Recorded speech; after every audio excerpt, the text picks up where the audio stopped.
Bienvenidos alumnos a su primera clase de sistema respiratorio.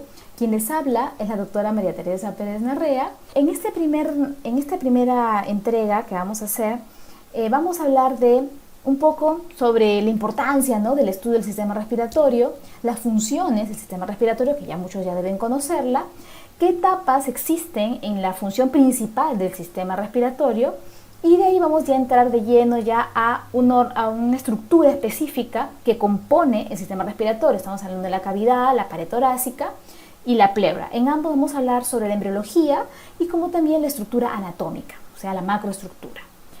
Muy bien, entonces empezamos con este gráfico o esta imagen de barras, en la cual observamos, según la OMS en el año 2015, en la estadística que muestra que dentro de las 10 principales causas de defunción en el mundo, miren, 3 de ellas son causadas o pertenecen al sistema respiratorio. En tercer lugar, ¿no?, por ejemplo, tenemos infecciones de vías respiratorias inferiores, neumonía, ¿no?, a la cabeza. El EPOC, que es una enfermedad que ahora vamos a ver en otras clases, que tienen mucho que ver con el consumo del tabaco. Y finalmente, pues, la patología neoplásica, ¿no?, que es el cáncer de pulmón, de tráquea o de bronquios. En primer lugar, vamos a encontrar, generalmente se encuentran dos enfermedades, ¿no?, que son la cardiopatía isquémica, que ya me imagino que lo van a ver en la parte de cardio, y los accidentes cerebrovasculares. Más aún, miren en este cuadro, en donde, según el Ministerio de Salud, en el año 2016, bueno, la estadística muestra que la patología a la cual un paciente acude con más frecuencia a un centro hospitalario es por infecciones agudas de las vías respiratorias superiores. Nuevamente vemos que las afecciones respiratorias ocupan un lugar importante tanto en la morbi como en la mortalidad, ¿no?, en este caso en nuestro país. ¿Ok? Entonces, vamos a ver la función principal del sistema respiratorio. Acá tenemos una imagen que ya ustedes deben conocerla, más lo han visto probablemente ya en el colegio, en donde vemos que la célula, nosotros estamos formados por millones de células, las células requieren siempre de un aporte continuo de energía. ¿Para qué? Para desarrollar sus funciones, ¿no?, metabólicas. Pero esta energía, ¿de dónde la saca la célula? Bueno, la saca del oxígeno. El oxígeno, como ustedes recuerdan, en lo que es la cascada oxidativa, ¿no?, para producir energía, que en nuestro caso sería en forma de ATP, este oxígeno es el aceptor final de electrones, ¿no?, que en la respiración celular permite que se libere energía. Esa energía la utiliza la célula para producir sustancias, o sea, para hacer mecanismos de biosíntesis o trabajo mecánico. Este proceso en el cual libera energía la célula se llama respiración celular y, como les dije, requiere de oxígeno, como vemos aquí, y finalmente tiene un producto de desecho, ¿no?, que es el CO2. Entonces, la función principal del sistema respiratorio, del aparato respiratorio, es suministrar este oxígeno a las células y eliminar el CO2. O sea, gracias a nuestro sistema respiratorio nosotros podemos adquirir ese oxígeno, transformarlo en energía y eliminar el CO2 al medio ambiente. ¿Ok? Muy bien. El sistema respiratorio, como todos los sistemas en realidad, porque nosotros somos un organismo que trabaja en conjunto, acá vemos, por ejemplo, que el sistema respiratorio tiene la función, pues, de poder proveer ese oxígeno a la célula y eliminar ese CO2. Pero ese oxígeno que llega al pulmón, ¿okay?, tiene que pasar a las células, ¿cierto? Tiene que llegar finalmente a su objetivo, que es una célula, un tejido. Pero para eso, ¿de qué requiere? Requiere de una vía por la cual llegar. Y esa vía que necesita es el sistema circulatorio, que está compuesto por el corazón, que es nuestra bomba que va a dar la fuerza para que la sangre pueda circular, y los canales por donde va a ir esa sangre con el oxígeno son los vasos sanguíneos, ¿ok? Pero además, dentro de los vasos sanguíneos tú vas a encontrar unas células, ¿cierto?, que son las que van a cargar el oxígeno, que es los glóbulos rojos. Entonces acá también faltaría añadir acá que otro sistema ayuda a que el oxígeno llegue al tejido, que es el sistema hematopoyético. Sin un glóbulo rojo adecuado y en los niveles adecuados, tanto de glóbulo rojo como de hemoglobina, ese oxígeno no va a llegar o va a ser insuficiente.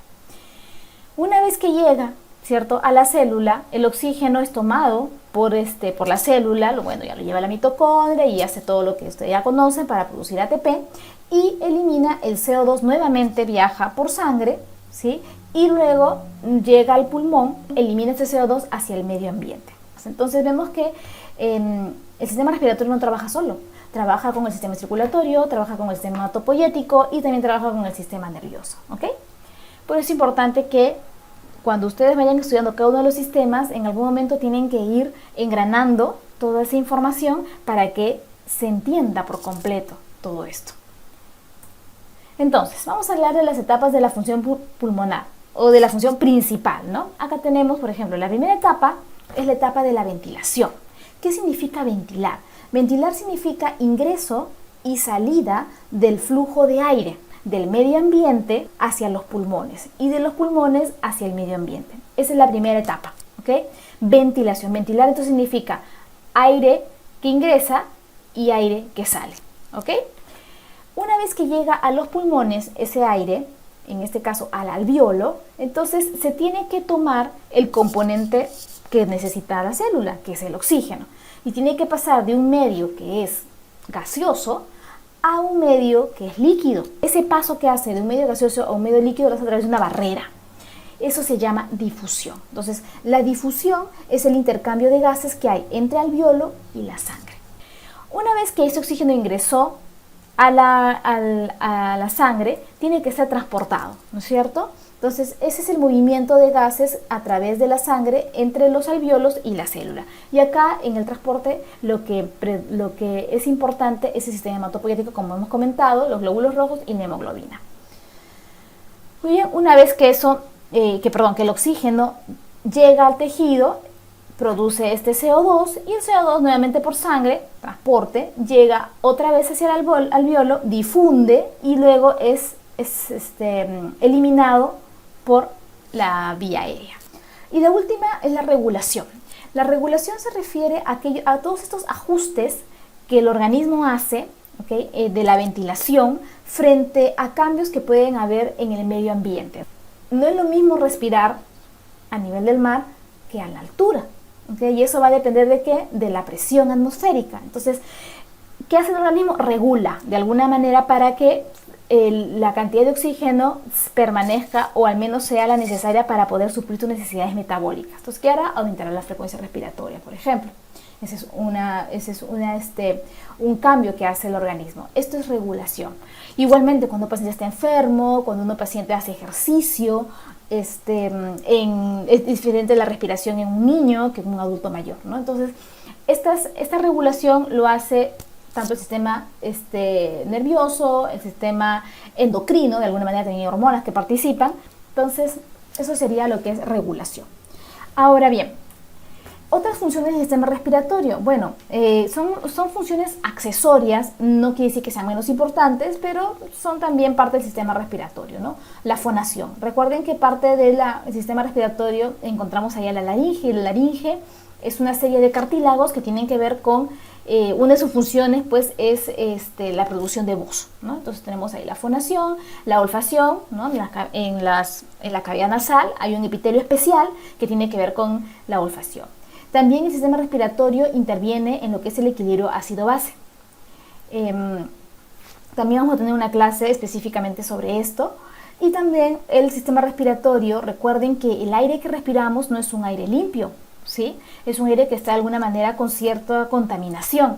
Entonces el pulmón y todo el tracto respiratorio necesita tener algún tipo de defensa mecánica, celular, humoral. Entonces también nuestro sistema respiratorio tiene una función de defensa contra agentes extraños. Acá faltaría también añadir, dentro de otras funciones, es que tiene también una función de tipo metabólica. Hay ciertas hormonas que se producen aquí en el sistema respiratorio, que ya la vamos a ver. En el pulmón se filtran materiales no deseados de la circulación. Recuerden que toda la sangre del corazón derecho va al pulmón para ser oxigenada. Entonces, cuando llega esa sangre, llega con algunos productos que no son tan inocuos, y lo que hace el pulmón es de alguna manera filtrar, ¿no? Esas sustancias, que también ya la vamos a ver, como les digo, en una clase subsiguiente. ¿Ok? Muy bien, seguimos entonces. Ahora, A este intercambio que hemos hablado, porque la función principal del pulmón es intercambio de gases, no se hace directamente, pues, ¿no es cierto? O sea, no es que llegue directamente al alveolo el oxígeno del medio ambiente. Para eso se requieren de estructuras que comuniquen el medio ambiente con mi alveolo, que es el lugar donde se hace el intercambio gaseoso, y es la vía aérea, ¿ok? Entonces, en esta clase, o en este curso en realidad, vamos a hablar de todo el sistema respiratorio, desde vía aérea superior hasta vía aérea inferior. Muy bien. Antes de continuar con lo que es la parte ya anatómica del sistema respiratorio, vamos a empezar con la embriología de la cavidad torácica, ¿ok? Y el tórax se separa de la cavidad abdominal gracias a un músculo, que es el diafragma, ¿cierto? Ok, pero al inicio, a los 24 días de edad gestacional, como ven aquí, este embrioncito que tiene una forma tubular, como lo ven, aparece una membrana, ¿no?, primitiva, que se denomina septum transverso o tabique transverso. ¿Y qué cosa es esto? Es una placa gruesa, como ven acá, de tejido mesodérmico, que ocupa el espacio situado entre la cavidad torácica primitiva, ¿no es cierto?, y el pedículo del saco vitelino, que después va a formar la cavidad abdominal. Pero si ustedes ven aquí, en esta otra imagen, vemos que la cavidad torácica con la cavidad abdominal, como ven acá, separado por el septum transverso, no está separado 100%, ¿no? Ven acá que hay como dos orificios, ¿cierto?, posteriores, ¿no?, en la zona más posterior del embrión. Y eso se llaman canales pericardio-peritoneales. O sea, son estructuras abiertas que aún están comunicando lo que vendría a ser el tórax o la cavidad torácica con la cavidad abdominal. A medida que va creciendo, vamos a ver también en otra clase, a medida que va creciendo o se va desarrollando el pulmón, se llaman yemas pulmonares, a medida que van creciendo, van como de alguna manera empujando, ¿no es cierto?, a estos canales pericardio-peritoneales y van formando unos pliegues, miren, estos de acá, se llaman pliegues pleuropericárdicos. Ya con el nombre ustedes tienen que dar cuenta. Estos pliegues pleuropericárdicos van a de alguna manera formar la cavidad pleural por un lado y la cavidad pericárdica, porque ustedes saben que la cavidad pleural que alberga a los pulmones no se comunica con la cavidad pericárdica, ¿no?, que es la que alberga al corazón. A medida que va creciendo cada vez más los pulmones, estos pliegues, como ven acá, van a ir fusionándose en esta zona, ¿sí?, alrededor del corazón. Finalmente, al fusionarse, van a formar por un lado la cavidad pericárdica, como ven aquí, y por otro lado la cavidad pleural, ¿cierto? Recuerden que estos pliegues además traen consigo estructuras nerviosas y vasos sanguíneos, ¿ok?, que van a después a inervar y a irrigar estas grandes estructuras. Vamos a hablar ahora de la anatomía de las estructuras que forman el sistema respiratorio. El sistema respiratorio va desde la cavidad nasal, como ven aquí, o sea, en realidad desde las fosas nasales hasta los pulmones. Entonces, uno puede dividir de alguna manera este sistema respiratorio. Uno lo puede hacer de una manera anatómica. Como ustedes ven aquí, he puesto una línea punteada que justo está pasando por la laringe. Todo lo que esté por encima de la laringe, eso es vía aérea superior. Y todo lo que esté por debajo de la laringe es vía aérea inferior. Esta es una división netamente anatómica, ¿no?, lo que van a encontrar en algunos libros, por ejemplo, patología de vía aérea superior. Entonces ya sabes que va desde fosa nasal hasta laringe, ¿no? Otro será patología de vía aérea inferior, desde tráquea, ¿cierto?, hasta alveolo. ¿Recuerdan cuando hablamos de esa imagen, de esa estadística que decía que la principal causa de morbilidad era las infecciones de vía aérea superior? Ok, entonces estaríamos hablando de esta zona de acá, ¿sí? Otra forma de dividirlo también es de una manera más fisiológica. Como ustedes saben, el pulmón tiene la función de intercambio de gases. Entonces, tendrá que haber una zona netamente en la cual se hace intercambio de gases. Eso se llama zona respiratoria. Y en la que no se hace intercambio de gases es la zona de conducción. La zona de conducción, bueno, en esta imagen está incompleta, pero la zona de conducción va desde la fosa nasal, ¿ok?, hasta una de las divisiones del arco bronquial, que es el bronquiolo terminal. Para adelantarles un poquito, ¿ok? La tráquea se divide, la primera división de la tráquea sería la división número 1, ¿sí? Va a formar los bronquios principales, que es el bronquio derecho y el bronquio izquierdo. Una segunda división va a formar los bronquios lobares, que es el bronquio superior, ¿no? En el lado derecho, el bronquio medio y el bronquio inferior, y en el lado izquierdo será el superior y el inferior. Entonces, esta es la segunda división. Y así sucesivamente se va a ir dividiendo. Se les denomina división dicotómica, porque es como si se abriera en dos, ¿ok? Es como una rama de un árbol, ¿no? Un tronco salen dos ramas, de ahí otras dos, así sucesivamente. La división número 16, empezando obviamente desde la tráquea, es el bronquiolo terminal. Aquí acaba la zona de conducción. Esto quiere decir que en esta zona no hay intercambio de gases. Simplemente sirve de pasaje de entrada de aire y de entrada y de salida. A partir de la división 17 hasta la división 23, que es ya el alveolo, esta es la zona respiratoria. En esta zona de acá, acá sí puedo encontrar intercambio de gases. O sea, acá sí el oxígeno puede difundir a través de una barrera hacia el capilar, ¿ok? Y existe además otra división que es también fisiológica, ¿no? Y anatómica a la vez, que es las vías aéreas, extratorácicas e intratorácicas. ¿A quién tomamos de referencia aquí? Acá tomamos de referencia a la caja torácica, ¿cierto? Si uno conoce el límite de la caja torácica, entonces sabe qué estructuras estarán dentro del tórax y cuáles no están dentro del tórax. Entonces, las que están fuera del tórax están parte de la tráquea hasta las fosas nasales, ¿ok? O mejor dicho, ¿no? Desde las fosas nasales hasta parte de la tráquea. Justo esta estructura que le he puesto aquí como un elipse sería la apertura torácica superior, que ahorita lo vamos a ver, ¿ya? Pero solamente para hacerles el concepto, ¿no? Y se lleven el concepto de esta división. Y lo que está por debajo de la apertura torácica superior serán las vías aéreas intratorácicas. Eso es súper importante porque la vía aérea intratorácica está dentro de la cavidad torácica, que tiene dentro de ella la cavidad pleural, y la cavidad pleural tiene una característica importante, que tiene una presión negativa. Entonces, estas estructuras están sujetas, ¿no? O tienen una influencia de una presión negativa alrededor de ellas. En cambio, las vías aéreas extratorácicas no tienen esa influencia, ¿no? De esta presión negativa, porque ya no hay pleura, ¿ok? Entonces, vamos a dejarlo ahí nada más para poder después, cuando hablemos de mecánica, explicarlo mejor, ¿ok? Muy bien. Ahora, vamos a hablar de lo que es la anatomía de superficie. Esto es importante para cuando uno haga un examen físico, ¿no? Me imagino que también estarán llevando práctica médica en la cual les enseñan cómo es la semiología, ¿no? Cómo examinar.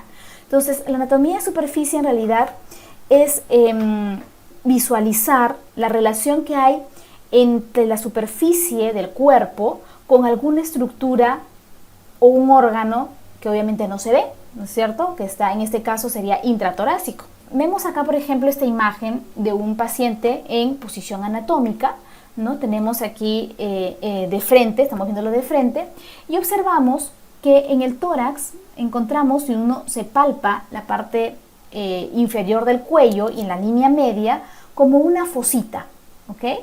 Una fosita, y eso se llama escotadura yugular. Y la fosita no es más que el borde superior del esternón, ¿sí? Que es una estructura ósea que forma parte de la caja torácica. Si uno desliza sus dedos, ¿okay?, hacia abajo, vas a encontrar como una especie de montículo, ¿okay?, que se llama ángulo de Lewis, ¿okay? Este ángulo de Lewis es en realidad la articulación que hay entre el manubrio del esternón y el cuerpo del esternón, ¿no? También se le llama ángulo esternal. Este es un reparo anatómico súper importante porque cuando uno palpa este ángulo, ¿okay?, y desplazas tu dedo hacia la parte lateral, a ambos lados del borde del esternón, vas a encontrar una costilla. La articulación es de la segunda costilla. Entonces tú a partir de esa segunda costilla puedes ir contando hacia abajo las demás, ¿ok? Y palpar también los espacios intercostales. Si uno pudiera atravesar el ángulo de Lewis y llegar hacia la columna vertebral, estaríamos encontrándonos con la vértebra torácica T4-T5. ¿Okay? También, si uno traza una línea imaginaria entre este ángulo de Lewis y T4 y T5, estaríamos dividiendo el mediastino en mediastino superior y mediastino inferior. Otra cosa importante es que justo allí, en el ángulo de Lewis, por detrás del esternón, encontraríamos la primera división dicotómica, es decir, la primera división de la tráquea, en la cual se forma el bronquio derecho y el bronquio izquierdo. Igualmente, a ese nivel encontramos el callado de la aorta, ¿sí? O sea, justo el final de la aorta ascendente, ahí tenemos el callado, y el inicio de la aorta descendente. Entonces, se dan cuenta que este reparo anatómico tan simple como parece, ¿no?, tocarse esa zona, nos da información de muchas estructuras que pueden estar cruzando o que estén detrás de ella. Si uno sigue bajando los dedos hacia la zona más distal, vas a encontrar aquí la apófisis sifoides del esternón. Y a partir de ahí, hacia los lados, ¿no?, uno puede palparse claramente el reborde costal. Otro medio del cual nos valemos mucho para hacer el examen físico es el uso de líneas imaginarias. En la cara anterior del tórax vamos a encontrar 3 líneas imaginarias. En realidad hasta más, ¿ah? Tenemos aquella línea que va a dividir el tórax en 2 partes iguales, ¿no?, derecha e izquierda. Ese se llama la línea medio anterior. Va a ir por el medio de la escotadura yugular y por el medio del esternón. Pues con eso divides por un lado hemitórax derecho y por otro lado hemitórax izquierdo. Bien, también existe una línea que no está dibujada acá, la línea paraesternal. La paraesternal sería aquella línea que pasa en la parte más lateral, en el borde lateral, en ambos bordes, claro, del esternón. ¿Ok? Entonces se llama paraesternal. Si uno hiciera también una línea, cortara a la mitad la clavícula y pasa esta línea, esto se llama la línea medio clavicular. ¿Okay? Mitad de la clavícula, medio clavicular, que muchas veces coincide con las tetillas en los varones, ¿no? Las mujeres es un poco difícil, pero en los varones generalmente coincide. Estas son las líneas entonces en la cara anterior. En la cara lateral, ¿no?, haciéndole que el paciente eleve el brazo, tenemos también 3 líneas imaginarias. Para eso utilizamos a la axila como nuestro reparo. Entonces, tenemos ahí la línea axilar anterior que pasa por el borde anterior de la axila, la línea medio axilar exactamente en el hueco de la axila y la línea axilar posterior, ¿okay?, que está por detrás, ¿no?, del borde posterior de la axila. En la cara posterior también encontraríamos en realidad 4 líneas, ¿no? Tenemos la línea media posterior, ¿okay?, que pasa exactamente por donde están los procesos espinosos, ¿no?, o las apófisis espinosas de las vértebras cervicales, ¿no?, y torácicas.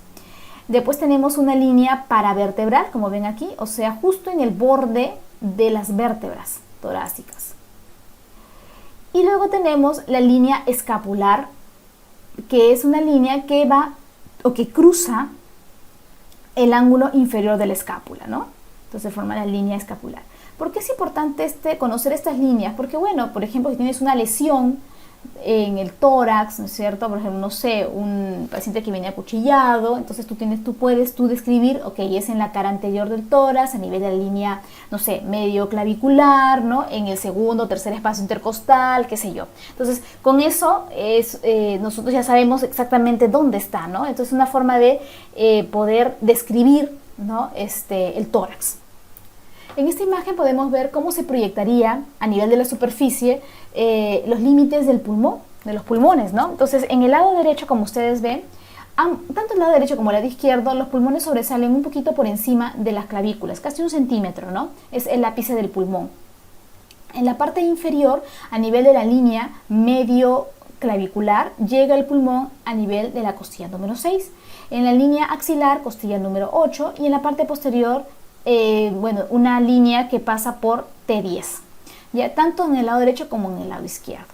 Ahora, en las cisuras, ¿no?, que tenemos y que dividen a los pulmones en lóbulos, la línea oblicua, que es esta de acá, que tienen ambos pulmones, empieza en la apófisis prácticamente espinosa de T4, ¿ok?, y se sitúa a nivel de la costilla 6 finalmente.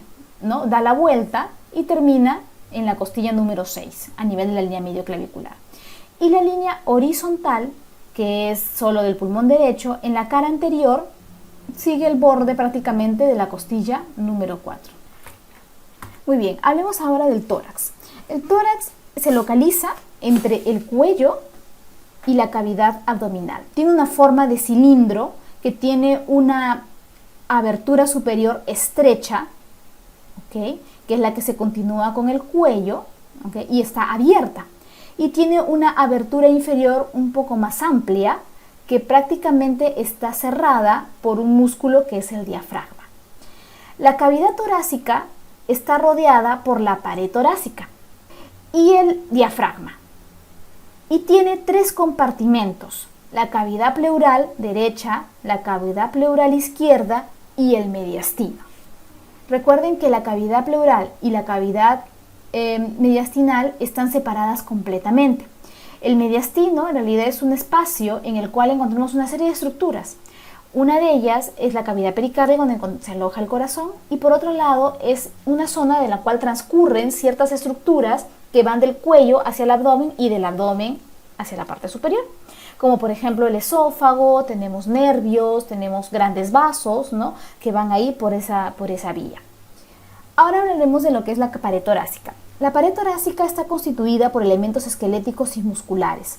Los elementos esqueléticos constan en la parte anterior por el esternón. El esternón a su vez está compuesto de 3 partes: el manubrio, el cuerpo y la apófisis sifoides, ¿no? Son 3 partes porque en la embriología eran 3 estructuras separadas que después se fueron uniendo, ¿no?, hasta finalmente formar el esternón propiamente dicho. Luego tenemos hacia los costados las costillas. Tenemos 12 costillas, de las cuales las 7 primeras se articulan con el esternón gracias a un cartílago, que son los cartílagos costales.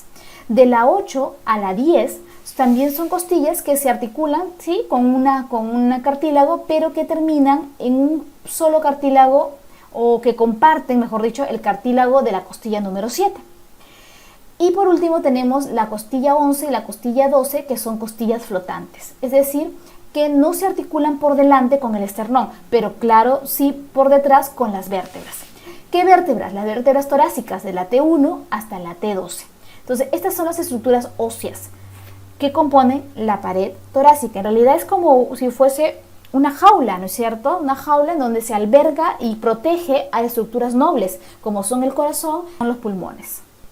Muy bien, ahora, la caja torácica en realidad no es una caja 100% rígida. De alguna manera tiene cierto movimiento. ¿Por qué? Porque el pulmón siempre está insuflándose y por lo tanto necesita de una estructura que lo proteja, que sea sólida como los huesos, pero que a la vez le facilite la insuflación, ¿no?, la entrada del aire y la salida del mismo. Para eso, la caja torácica entonces tiene una serie de articulaciones que de alguna manera permiten ese movimiento y que se pueda expandir la caja torácica, que pueda aumentar su volumen. Entonces tenemos, primero vamos a hablar de las que son posteriores. Las articulaciones posteriores son las articulaciones que van de las costillas que se unen con las vértebras. El tipo de articulación es una articulación de tipo sinovial. Luego tenemos por delante las articulaciones esternocostales, como ven aquí. Esternón con el cartílago costal, o sea, el hueso, que es el hueso de las costillas, no se articula directamente con el esternón, lo hace a través de un cartílago. Eso se llama articulación esternocostal. Esto es de las 7 primeras costillas, como ven aquí, ¿no es cierto? Porque las otras se articulan con una costilla, con un cartílago único. La primera articulación esternocostal, que es esta de aquí, no es sinovial, es una sincondrosis, es decir, es una articulación que no tiene movimiento, mucho movimiento, y que la unión es más fibrocartilaginosa. Las articulaciones de la 2 a la 7, como ven aquí, son articulaciones de tipo sinoviales. Luego tenemos las articulaciones intercondrales. Las articulaciones intercondrales son aquellas articulaciones que se dan entre las costillas y el cartílago, sobre todo de la costilla 7 a la costilla número 10. También puede existir entre las 5 y las 6. Esta articulación proporciona sobre todo un anclaje indirecto al esternón y suelen ser sinoviales. Algunos incluso consideran que son sin condrosis, o sea que no hay mucho movimiento que digamos. Las otras articulaciones son las costocondrales, ¿sí? Pero esta es de las primeras costillas, ¿no? Desde la costilla 1 hasta la costilla aproximadamente 6, que es la articulación que está entre la costilla y su cartílago. Y por último tenemos las articulaciones esternoclavicular, como ven aquí, y la sifoesternal. Estas dos articulaciones son de tipo sínfisis, o sea, el movimiento es muy escaso, pequeños movimientos de angulación. Las principales que permiten que las costillas se deslicen, ¿no? Y cambien de alguna manera se muevan, son las articulaciones con las vértebras, que son sinoviales, y las esternocostales, que son estas de acá, ¿no? Sobre todo entre la 2 a la 7ª costilla.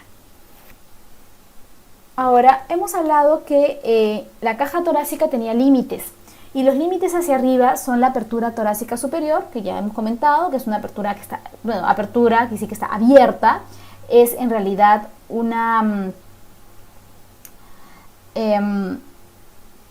es una comunicación que existe entre el tórax y el cuello, y está delimitada en la parte posterior por la vértebra torácica número 1, la costilla número 1, la cara lateral, y por delante el manubrio del esternón.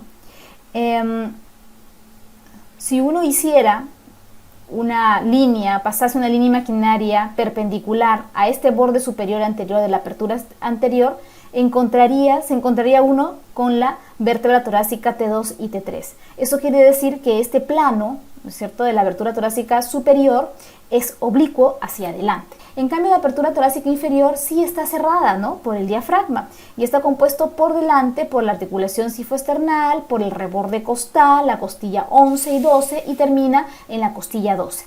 En la vértebra torácica número 12. Si uno hiciera también una línea imaginaria perpendicular en esta zona anterior de la apertura torácica inferior, se encontraría con la vértebra torácica T10 y T9. Esto quiere decir que también es un plano oblicuo, ¿okay?, cuya parte más superior, ¿no?, es en la cara anterior, y la parte inferior es la cara posterior de esta apertura torácica inferior. Bueno, ¿y cuál es la importancia de la apertura torácica superior? Bueno, encontraríamos ahí el ápex del pulmón, de ambos pulmones, encontramos allí el tronco brachiocefálico, derecho e izquierdo, las venas también brachiocefálica, encontramos es un pasaje de entrada y salida de la tráquea, del esófago, ¿no?, y de los grandes vasos. Ya hemos visto hasta ahora los componentes óseos, hemos visto de la caja torácica, hemos visto las aperturas, que son los límites superior e inferior. Ahora hablemos de los espacios intercostales. Los espacios intercostales se encuentran entre costillas adyacentes y están ocupadas por el músculo intercostal. ¿Qué músculos intercostales tenemos? Tenemos los intercostales externos, los intercostales internos y los intercostales íntimos. Son 3 músculos que se encuentran entre estas 2 costillas. Además, en cada espacio intercostal tú vas a encontrar un paquete vasculo nervioso, que nosotros le llamamos el famoso van. Y el van significa que es vena, arteria y nervio. ¿Cuál es la importancia de conocer esto? Es dónde se encuentran ubicados este van. Y este van se encuentra en el borde inferior de cada costilla. Como ven aquí, hay una especie de surco, ¿okay?, que se ha formado en esta costilla, en donde van a cruzar o van a pasar ahí los vasos intercostales. Estamos hablando de la vena intercostal, de la arteria intercostal y los nervios intercostales, ¿no?, que vienen de la cara posterior y se van hacia la cara anterior, como que también tenemos en la cara anterior que van a irse hacia la zona posterior. Bien, ahora la irrigación de la pared torácica. La irrigación de la pared torácica está dada principalmente por 2 arterias, por ramas de 2 arterias, la aorta, directamente la aorta torácica, y la arteria torácica interna, que es esta de acá, que es rama de la arteria subclavia. Entonces en realidad serían de 2, ¿no es cierto? O sea, sería de la aorta, la arteria subclavia da su ramita, que es la arteria torácica interna. La aorta va a dar como principales ramas a las arterias intercostales posteriores, que van a ir obviamente en la zona posterior, ¿no es cierto?, y van a transcurrir por el espacio intercostal. Y la arteria torácica interna lo que va a hacer es dar ramas, que son las arterias intercostales anteriores. ¿Okay? Y así ya forman el arco que van a ir por debajo de lo que es la costilla.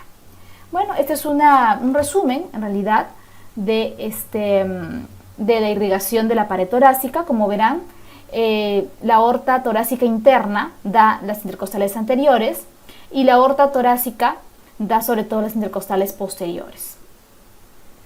Estos van a irrigar a los espacios intercostales y también a la pleura parietal.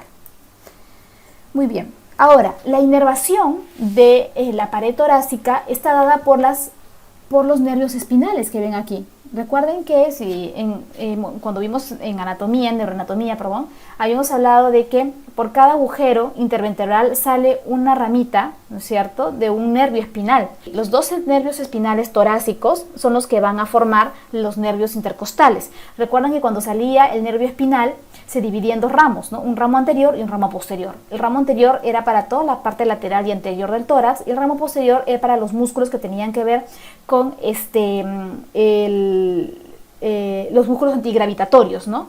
Que son músculos que están sobre todo en la espalda, y los músculos paravertebrales. Entonces, estos nervios intercostales anteriores van a ir por el van, como hemos comentado, por todo el espacio intercostal. ¿Qué tipo de información lleva? Información motor somático, información sensitiva. La función es dar inervación motora somática a nivel del músculo de la pared costal. También da inervación sensitiva somática desde a la piel y la pleura parietal, y también información parasimpática. Si ustedes también recuerdan, en neuroanatomía se hablaba mucho de dermatomas. La inervación de esa zona de la piel proviene de un nivel de la médula espinal. Los dermatomas más importantes son, por ejemplo, T4, que es a nivel de las tetillas, T10, que es a nivel del ombligo, ¿no? Y de ahí uno ya más o menos va contando a qué nivel estaría la lesión, ¿no? Si hubiera una anestesia de esta zona de la piel. Igual, ¿no? El drenaje venoso discurre en general de forma pareja al patrón arterial. Drenan en el sistema ácido o vena torácica interna, que finalmente va a terminar en la vena macrocefálica derecha e izquierda.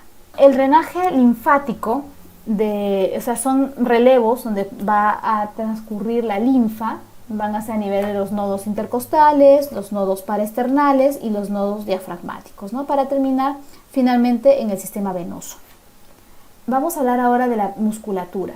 Habíamos hablado de intercostales. Los intercostales, los subcostales y el torácico transverso son los músculos más importantes de lo que es la pared torácica. Unos servirán para la inspiración y otros servirán para la expiración. Acá, por ejemplo, vemos una imagen de los músculos que tienen que ver con la inspiración y la expiración. Si habláramos del músculo más importante en la inspiración, definitivamente es el diafragma. Es el músculo que utilizamos en una inspiración tanto tranquila como una inspiración forzada.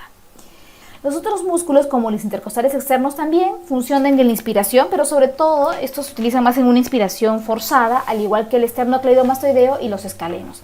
Estos músculos, que sí son parte de la pared torácica, sobre todo los intercostales externos, que son parte de la pared torácica, lo que hacen es elevar las costillas, como ven aquí, ¿no? Y al elevar las costillas, lo que hacen es aumentar el volumen de la caja torácica.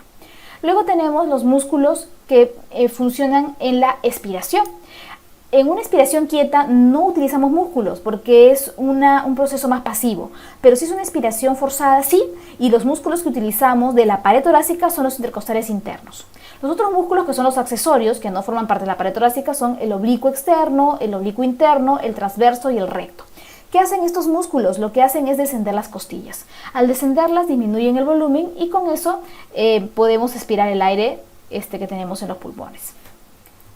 Es lo mismo, ¿no? Acá tenemos, por ejemplo, durante la inhalación el diafragma se aplana, y si utilizamos los músculos intercostales externos, lo que hacen es elevar las costillas.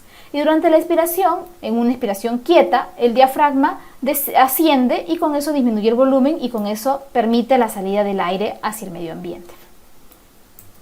Hablemos ahora entonces del diafragma, que es el músculo más importante, me atrevería a decir más importante del organismo, ¿no? Si no tenemos el diafragma no podemos respirar. Ahora vamos a ver la embriología del diafragma. Habíamos quedado ya que se formaban pues las cavidades pericárdicas, la cavidad pleural. Ok, vamos ahora a la parte inferior. En la parte inferior vemos que todavía se comunican o sigue comunicando la cavidad torácica con el abdomen o con la cavidad abdominal. Esto es a las 5 semanas de edad gestacional. ¿A través de qué? De un orificio, de un canal, que es el canal pericardio-peritoneal. Vemos que aquí encontramos hacia ambos lados, ¿no?, los pliegues pleuroperitoneales, ¿no? Un pliegue es un tejido del mesodermo que de alguna manera está queriendo dividir la cavidad pleural con la cavidad peritoneal, pero aún no lo logra. Con el paso del tiempo, miren, a las 6 semanas de gestación, estas membranas pleuroperitoneales se van a ir fusionando, ¿no? Van a ir creciendo y avanzando hacia la parte más ventral, ¿sí?, de esta cavidad y se va cerrando. A las 12 semanas de edad gestacional aparecen un reborde, como ven aquí en la parte posterior, los mioblastos de la pared del embrión, y van a ir creciendo y desarrollándose como músculo. El diafragma en realidad está compuesto embriológicamente por 4 estructuras. ¿Se acuerdan? A las 5 semanas de edad gestacional era el septum transverso, los pliegues pleuroperitoneales. Acá todavía, por ejemplo, como se dan cuenta, hay todavía un orificio que es el canal pericardio-peritoneal. Va creciendo estos pliegues pleuroperitoneales y se van a ir pegando o van a ir fusionándose con el mesenterio del esófago, que ven aquí. Hasta ahora tenemos 2 estructuras acá, ¿no? Tenemos el pliegue pleuroperitoneal, el mesenterio del esófago y el septum transverso. Posteriormente va a aparecer este reborde de músculo que se desarrolló a partir de los mioblastos de la pared del embrión. Entonces tenemos estos 4 elementos, ¿no? Tenemos el septum transverso, tenemos el pliegue pleuroperitoneal, el meso del esófago y el crecimiento de la pared, el crecimiento muscular de la pared del embrión. Entonces, si hiciéramos una correlación de las partes del diafragma en relación a esa embriología, podemos decir que el septum transverso forma el tendón central del diafragma, que lo vamos a ver en un instante. El mesenterio del esófago va a formar los pilares del diafragma, o la crura también se le llama. Bueno, los pliegues y membranas pleuroperitoneales, estas se fusionan finalmente y se cierran, y el crecimiento de los mioblastos de la pared es lo que va a formar la parte muscular propiamente dicho del diafragma. Esta es una imagen que nos explica embriológicamente por qué el diafragma, que está situado, ¿no?, a nivel de la cavidad torácica y abdominal, tiene una inervación que proviene de la médula espinal cervical. Bueno, la explicación es por la embriología. A las 4 semanas de edad gestacional, si se dan cuenta, en este embrión, el septum transverso está al mismo nivel de las somitas cervicales. Entonces, de alguna manera, estas somitas cervicales, que hay los dermatomas, ¿no es cierto?, los miotomas, etc., emiten un filete nervioso para la inervación de este septum transverso. A medida que el embrión va creciendo sobre todo más en la zona dorsal del embrión. Y en la semana número 6 vemos que el septum transverso ya se ubica a nivel de las vértebras torácicas, ¿no? Pero su inervación siempre está de arriba, de la médula cervical. Ya cuando al inicio del 3er mes vemos que el diafragma ha descendido tanto que se ubica ya a nivel lumbar, ¿no? Por eso es que su inervación es a nivel cervical.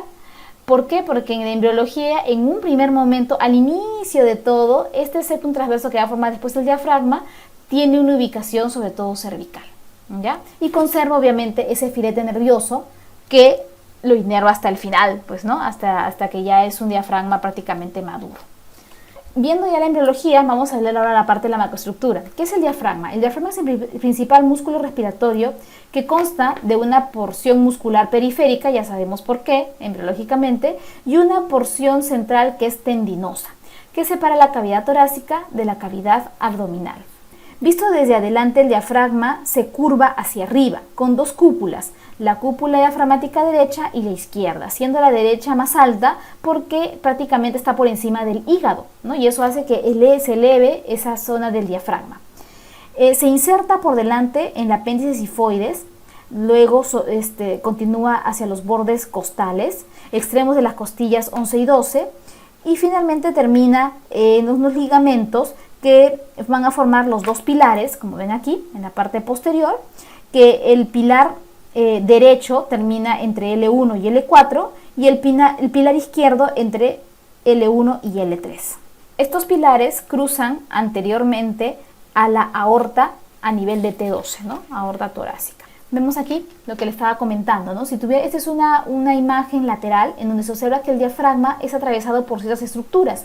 Entonces, a nivel de T8, en el lado derecho del diafragma está atravesado por la vena cava inferior. En realidad acá la vena cava estaría ascendiendo, ¿no es cierto? Porque tiene que llegar al corazón.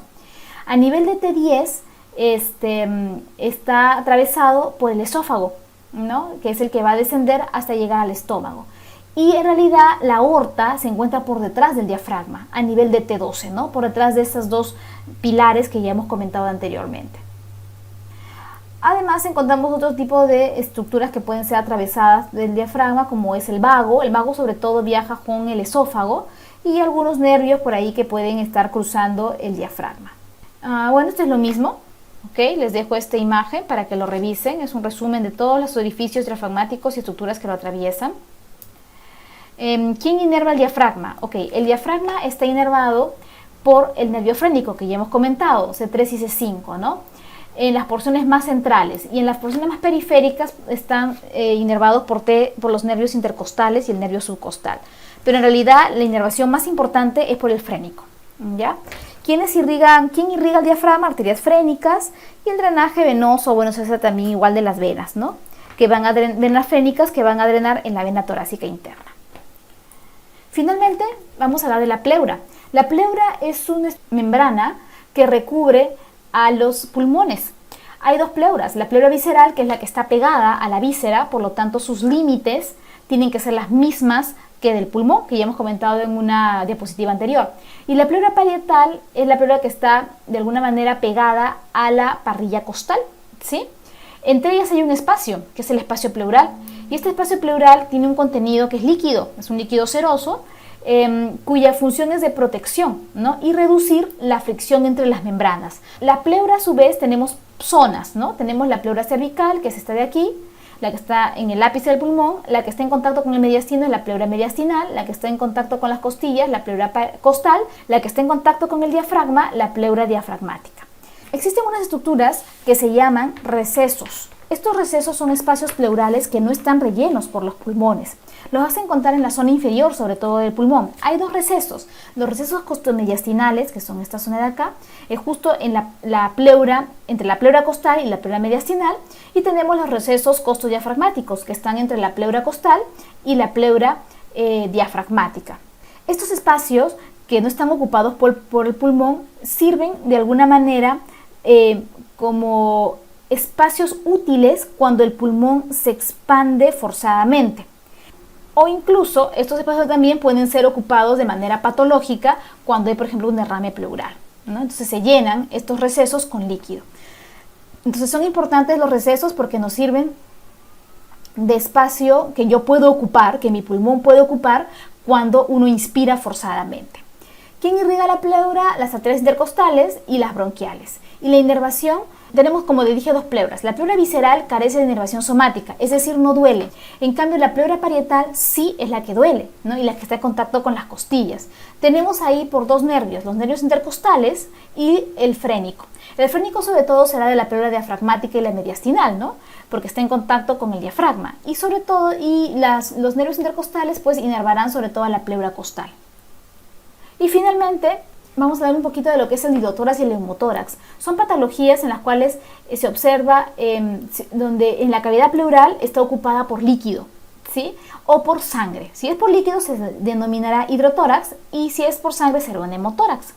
En nuestro medio, una de las causas más comunes de derrame pleural es tuberculosis. Y bueno, ustedes lo van a ver mucho probablemente y ustedes van a tener que hacer un estudio de este líquido a través de una toracocentesis.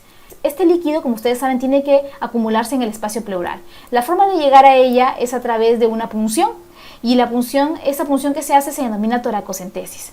Esta punción se debe de hacer con una aguja previa anestesia local y se coloca por encima de la costilla, nunca por debajo, porque como ustedes saben, por debajo de la costilla encontramos al paquete vasculonervioso. Entonces, si tú punzas por debajo, vas a correr el riesgo de provocarle un sangrado a este paciente.